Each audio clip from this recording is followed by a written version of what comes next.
음악을 좋아하시는 분들은 작곡가들의 이름도 기억하시는 분들이 많으실 거예요. 저는 작곡가들 가운데서 베르디라고 하는 오페라 작곡가에 대한 존경심과 또 탁월한 그의 작품에 대한 감동 때문에 늘 이 사람이 만든 음악에 대한 고마움을 갖고 있습니다. 제가 개인적으로 생각할 때는 인류 역사상 가장 위대한 오페라 작곡가는 베르디다, 그렇게 생각을 합니다. 음악을 하는 사람들은 베르디라고 하는 이름을 모르는 사람은 없을 것입니다. 그는 이태리의 작곡자로서 참으로 놀라운 오페라 곡을 많이 만든 작곡가입니다. 그의 작곡한 오페라의 곡명들의 리스트를 보면 정말 많습니다만은 그 가운데 우리에게 아주 익숙한 곡이 히브리 노예들의 합창곡이 나오는 나부코라든지 니골레토라든지 특별히 축배의 노래가 나오는 라트라비아타 같은 것은 베르디라고 하는 이름은 몰라도 그 노래를 들어보지 않은 사람은 아무도 없을 것입니다. 그가 만든 이 음악 작곡 작품을 통해서 얼마나 많은 사람들의 가슴을 뛰게 하고 사람들의 마음속에 깊은 음악적 감동을 주었을까. 그래서 지금도 이태리 사람은 이 베르디가 그들에게 있어서 가장 소중한 역사적인 인물로 사랑받고 있다고 합니다. 근데 이 베르디가 이태리 플로렌스에서 처음으로 자신의 오페라 곡을 공연하게 되었을 때에 많은 청중이 모였습니다. 엄청난 사람들이 기대를 하고 환호를 보이면서 그 베르디의 오페라 초연을 보기 위해서 모였습니다마는 베르디는 오직 한 사람의 얼굴에 자신의 시선을 두고 계속 그 얼굴만 바라보고 있었습니다. 그 사람이 누군가 하면 당시 최고의 음악가고 오페라 작곡자인 세빌리아의 이발사를 작곡한 로시니가 그 자리에 참석해서 지금 베르디가 처음으로 만든 오페라를 듣기 위해서 앉아 있었습니다. 이미 로시니는 당시에 지금까지도 사랑받는 이 세빌리아 이발사를 비롯해서 훌륭한 작품을 낸 분이기 때문에 지금 시작하는 이 베르디의 오페라에 대한 관심을 가지고 참여했는데 베르디는 그 수많은 관중들의 환호와 박수 같은 것에 자신의 시선을 두는 것이 아니라 그 자리에 찾아와서 자기의 음악을 냉정하게 보고 평가할 최고의 음악가 로시니가 자신의 음악에 어떤 반응을 보일지, 그분이 박수를 칠지, 그분이 자신의 작품을 들으면서 어떤 반응을 할 것인지, 그분 한 사람에 대한 반응이 그 모든 청중들의 반응보다 그 사람에게는 더 소중한 그런 모습이기 때문에 그랬습니다. 우리의 삶의 무대에서 우리의 삶을 하나의 공연으로 적용한다면 내 삶에 대한 평가와 판단을 누구를 보면서 느껴야 할 것인가? 그것을 느끼게 하는 이야기라고 생각합니다. 우리는 우리 주변에서 내 삶에 대하여 이런저런 평가와 환호를 보내는 수많은 사람들의 소리를 들으면서 행복해 할 수도 있습니다. 우리 주변에 있는 많은 사람들이 우리 삶에 대하여 평가하고 또 축복하고 또 여러 가지 좋은 덕담들을 들려줄 수 있습니다.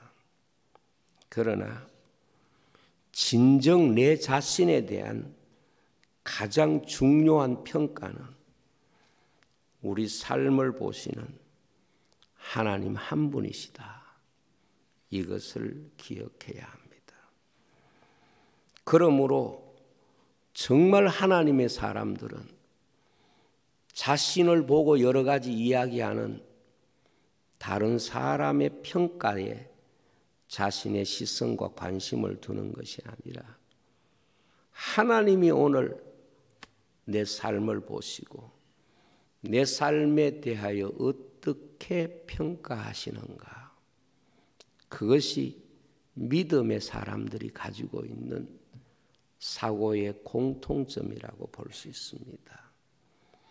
그래서 성경에 있는 모든 믿음의 사람들이 가지는 공통점은 자신의 삶을 하나님 앞에 두고 살았던 것이고 하나님 앞에서 최선을 다하는 삶이고 하나님의 인정받는 것을 온 세상 모든 사람의 인정보다 더 소중한 것으로 생각했던 사람들이 믿음의 사람들입니다. 바꾸어 말하면 하나님이 인정하지 않으면 모든 사람이 다 인정한다고 하더라도 자신의 삶을 실패로 생각했던 사람이 믿음의 사람들이고 세상 모든 사람이 비웃어도 하나님이 인정해 주시면 그것이 성공한 삶이라고 믿었던 것이 믿음의 사람들입니다. 그러므로 오늘 우리가 하나님을 믿는다고 하는 것은 하나님 한 분이 오늘 내 삶에 대하여 어떻게 평가하시고 계시는가? 여기에 자신의 마음과 자신의 시간과 자신의 삶을 통하여 드릴 수 있는 모든 열정을 바치는 것입니다. 우리가 성경에 다니엘 같은 사람을 보면 포로되어 간 소년이지만은 당시 세계 최고의 국가였던 바벨론의 총리가 됐습니다. 그 정도 같으면 사람이 오를 수 있는 최고의 성공과 최고의 미래를 보장받는 위치에 있었지만은 그가 정말 관심을 가지고 있는 것은 소년 시절부터 하나님이 내 삶을 받아주지 않으면 내 삶은 의미가 없다. 이렇게 생각하고 살았던 사람입니다. 그리고 총리가 된 뒤에라도 하나님이 내 삶을 알아주면 나는 이 세상의 모든 것을 잃어버린다고 할지라도 내가 그 길을 선택하겠다. 이것이 다니엘서의 이야기입니다. 반면에 자신을 하나님 앞에 두지 않는 모습이 인간의 타락과 범죄입니다. 그래서 최초의 인간의 타락과 범죄가 무엇입니까? 하나님이 내 인생을 판단하는 것에 내 삶을 두지 않고 자기 자신의 생각과 판단이 내 인생의 방향을 결정해 버리는 것. 이게 타락이고 범죄입니다. 가룟 유다의 실패가 무엇입니까? 주님이 나를 판단하시는 것에 무게를 전혀 두지 않습니다.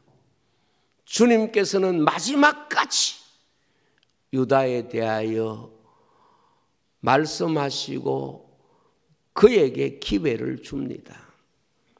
그러나 유다는 주님의 판단이 내 인생에게 중요한 주제가 아니라고 생각하고 주님을 떠나갑니다. 주님이 안 보시는 자리에 자신이 서게 되는 것입니다. 그리고 주님이 없는 자리에서 주님을 팝니다. 그런데 정말 무서운 것은 그것이 바로 자기 자신의 모든 삶을 다 팔아버리는 것이고 자기 영원한 미래를 잃어버리는 것입니다. 저는 가끔 성도들이 거짓에 물들어 있는 모습을 보면서 이것이 하나님 보시는데 얼마나 무서운 행위가 되는가 하는 것을 느낄 때가 참 많습니다. 마음이 아프지요. 여러분, 우리가 이것을 항상 기억해야 합니다. 무언고 하면 하나님의 인정받는 일, 하나님의 기쁨이 되는 일, 하나님의 인정을 받는 인생이 성공이고 하나님의 인정을 받지 못하면 그 유다의 마지막 모습처럼 자기가 자기를 용서할 수가 없는 거예요. 자기가 자기 자신에 대하여 견딜 수 없는 모욕감을 가지는 것입니다. 그런 인생으로 살아서는 안 됩니다. 오늘 말씀을 통해서 여러분에게 두 가지 말씀을 정리하려고 합니다. 첫째는 복음은 사람에게서 나오는 것이 아니다 하는 겁니다. 오늘 11절 말씀에 보면 형제들아 내가 너희에게 알게 하노니 내가 전한 복음은 사람의 뜻을 따라 된 것이 아니니라 그랬습니다. 복음은 사람에게서 나올 수가 없다. 이것이 기독교 구원론에 있어서 가장 핵심적인 것입니다. 그래서 그것을 전제하고 있는 것이 뭔가 하면 인간의 무능과 그리고 인간의 전적인 타락이 기독교 신앙 고백에 있어서 중요한 전제입니다. 갈라디아 교회는 복음이 아닌 것이 교회 안에 들어와서 성도의 마음을 혼란스럽게 했습니다. 다르게 말하면 하나님에게서 나온 것이 아닌 것이 마치 하나님에게서 나온 것처럼 성도들에게 혼란을 주었습니다. 바울 사도는 하나님에게서 나오지 않는 것을 마치 하나님에게서 나온 것처럼 사람에게 말하는 그 사람에 대하여 하나님의 심판이 있을 것이다. 그렇게 확실하고 단호하게 말씀합니다.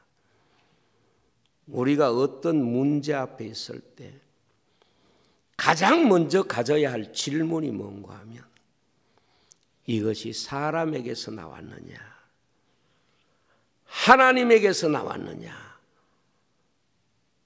이 질문을 자기 자신에게 던지고 거기에 자신이 답을 해야 합니다. 무슨 일이든지 가장 중요한 답은 이 일이 하나님에게서 나왔다고 하는 확신이 그 자신에게 믿음으로 있어야 된다 하는 것입니다. 여러분, 사람에게 나왔다고 해서 나쁘다는 말이 아닙니다. 사람에게서 나왔다고 해서 무언가 우리 삶에 부정적인 요소만 있다고 말할 수가 없습니다. 다만 사람에게서 나온 것이 하나님에게서 나온 것과 같을 수는 없다는 거예요. 사람에게서 나온 것이 결코 인간에게 복음이 될 수가 없다. 이것이 바로 이 갈라디아서를 통하여 우리에게 주시는 아주 중요한 가르침입니다. 여러분, 2023년을 꼭 기억해 두세요. 2023년은 아마도 인류 역사 속에 새로운 세계를 여는 원년이 되지 않을까. 지금 많은 사람들이 그렇게 생각합니다. 코로나가 끝나고 지금 마치 감추어 두었던 것을 내는 것처럼 지금 사람에게는 AI, 즉 인공지능을 앞세운 그런 검색 엔진을 지금 내놓았습니다. 그리고 2달이 되었는데 이미 거기에 가입한 사람이 1억 명이 넘습니다.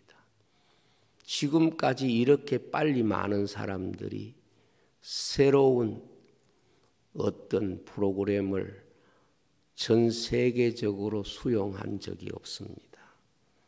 그러나 지금은 그것이 시작에 불과하다. 다 그렇게 봅니다. 왜냐하면 아마도 얼마 지나지 않으면 10억 명이 넘는 사람이 가입할 것으로 당당하게 주장하고 추정하고 있습니다. 여러분, 과거에는 이 AI 기술이 사람의 통제를 받았습니다. 그래서 사람의 필요한 것들을 제공하는 소위 말하면 사람에게 종속된 기술 정도로 생각했습니다. 그러나 지금 나오는 이 AI 기술은 이미 사람을 넘어섰습니다. 사람이 모르는 그리고 사람이 발견하지 못하는 것을 이 기술이 사람에게 가르쳐주는 시대가 됐습니다. 2023년 아마 금년은 그 문을 여는 원년이 되지 않을까 그런 생각이 듭니다. 왜냐하면 앞으로 학교 교육이 필요할까? 앞으로 사람이 어떤 생각해야 될 이유가 있을까? 거의 사라질 거라고 지금 추측을 합니다. 왜냐하면 사람이 필요한 정보를 어떤 사람에게서보다 확실히 사람에게 제공하는 기술이 지금 시작이지만 이미 전문가들도 놀라고 있는 현실 속에 우리가 살아가고 있습니다. 사람이 가장 사고적으로 깊다고 생각했던 바둑 같은 것도 지금 사람이 절대로 그 인공지능을 이기지 못합니다. 그러니까 지금은 잘했는가 못했는가 그걸 누구에게 물어보는가 하면 인공지능에게 물어보면 인공지능이 답이면 그게 답이 되는 거예요. 앞으로 제가 보기에는요, 어떤 정보를 얻는 데 있어서 어떤 선생님이 가르쳐 주는 것보다 확실하고 분명하고 객관적인 지식을 이 기계가 사람에게 다 제공할 거니까 가서 뭘 이렇게 외우고 배우고 그렇게 할 이유가 거의 사라진 시대가 될 거가 아닌가 생각을 합니다. 벌써 AI가 쓴 소설이 사람들에게 팔리고 있습니다. 제가 그 소설 제목을 보니까 에덴이더라고. 뭐 그 이외에도 소설이 많겠지만 에덴을 제가 사서 읽어보고 싶어요. 이 AI는 에덴을 어떻게 우리에게 가르치고 있을까? 그 내용이 궁금해요. AI가요, 그림도 그려놓으면 사람이 그린 거와 이 AI가 그린 그림을 전문가들도 전혀 구분하지 못하는. 지금 앞으로 작곡가도 필요가 없어요. 작곡도 다 해주고 이미 컴퓨터가 작곡한 노래를 부르는 가수들이 있습니다. 앞으로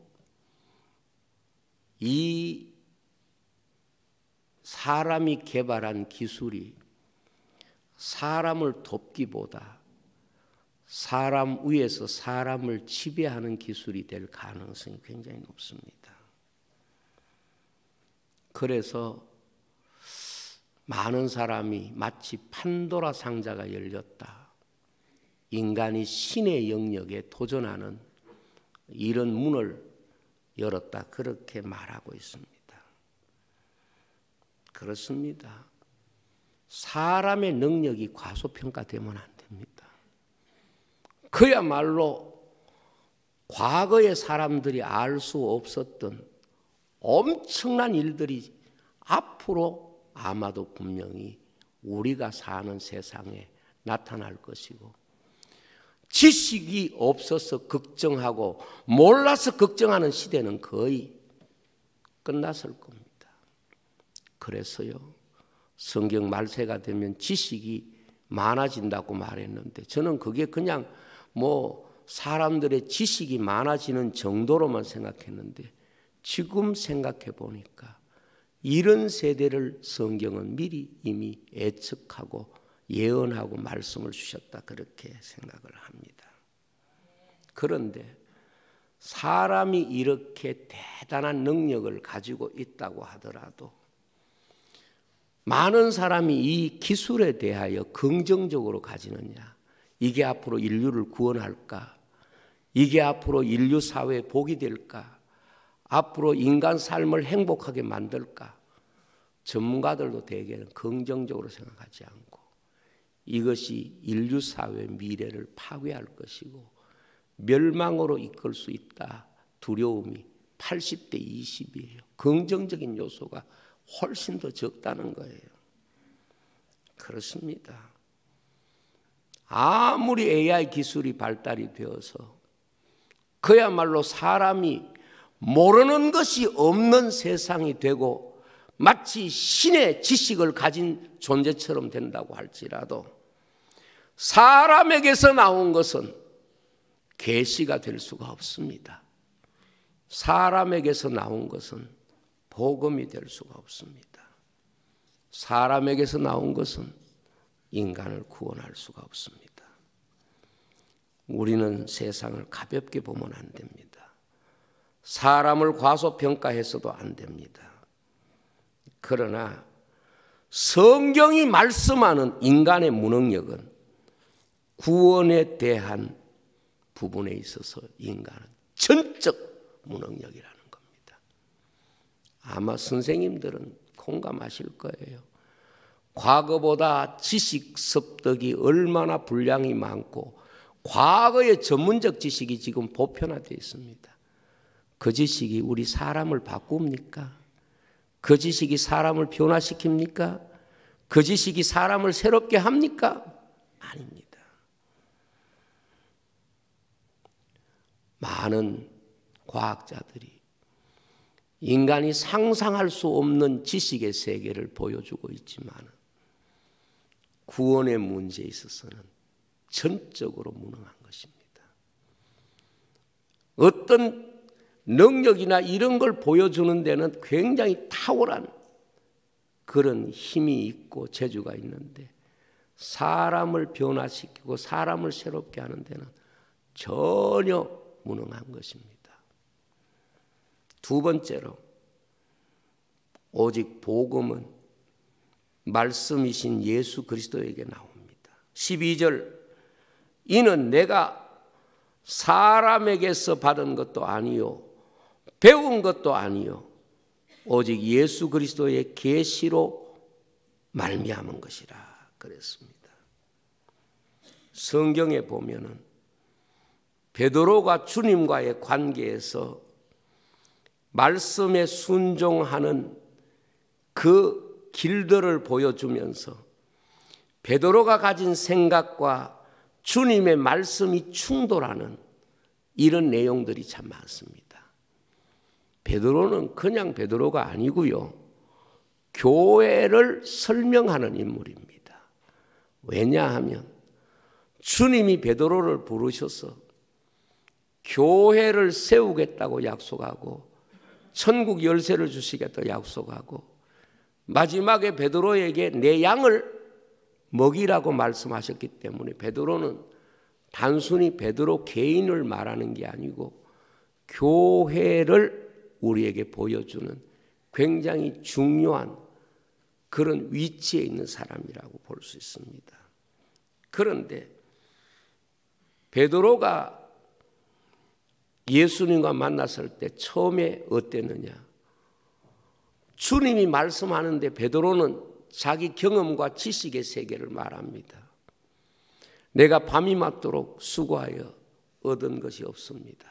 그랬습니다. 그게 인간이 가지고 있는 지식의 한계입니다. 모든 경험이 거기 다 들어있고 모든 지식이 다 들어있고 그의 판단이 들어있습니다. 그런데 주님은 깊은 데로 가서 거물을 내리라. 말씀이 베드로가 가지고 있는 경험과 지식과 모든 것을 대체하고 자신의 경험이 말씀을 대신할 수 없다는 것을 분명히 보여주는 거예요. 여러분, AI가 가지고 있는 기능이 베드로의 거물과 같아요. 베드로의 배와 같아요. 인간의 최선이다. 인간의 노력이 거기 들어있고 인간의 밤새도록이라고 하는 시간이 거기 다 들어있어도 그것이 복음을 설명하지는 못합니다. 진정 하나님의 나라는 예수 그리스도의 말씀 속에 있는 줄로 믿습니다. 그리고 베드로에게 주님이 찾아오셔서 대야에 물을 떠서 발을 씻어주려고 하니까 주님 안 됩니다. 절대로 안 됩니다. 이렇게 말합니다. 그러니까 주님이 내가 너의 발을 씻지 않으면 너하고 나하고 상관없다. 그러니까 베드로가 이제는 발뿐만 아니라 머리도 씻어주소서 그렇게 말합니다. 이게 뭘 말하는가 하면 인간의 윤리라고 하는 것이 하나님의 말씀을 대신할 수 없다는 거예요. 베드로가 발을 못 씻는다는 말은 뭡니까? 그게 베드로가 지금까지 가졌던 윤리입니다. 어떻게 스승이 제자의 발을 씻습니까? 이건 있을 수가 없습니다. 이게 가지고 있는 인간의 도덕성의 한계입니다. 그런데 이 세상의 종교와 교육이 가지고 있는 한계가 바로 그 베드로의 고백과 같습니다. 자기 양심으로 보더라도 경험으로 보더라도 우리 인간의 사여진 축적된 윤리 기준을 보더라도 이건 안 됩니다. 그런데 주님은 이거 안 가지면 너희들이 깨끗할 수가 없다는 거예요. 결국 다시 말하면 윤리라고 하는 것은 인간을 결코 깨끗하게 못합니다. 그래서 내 온몸을 씻어서 살 때 주님이 뭐라고 말합니까? 이미 모욕한 사람은 발만 씻어도 깨끗하다는 말은 인간에게 진정한 성결은 도덕에서 나오는 것이 아니고 세상 윤리에서 나오는 게 아니고 주님의 말씀에서 나온다는 것, 주님의 십자가의 은혜에서 나온다는 것, 주님이 씻어줘야 인간이 깨끗하다는 것, 이걸 보여주는 거예요. 그리고 마지막에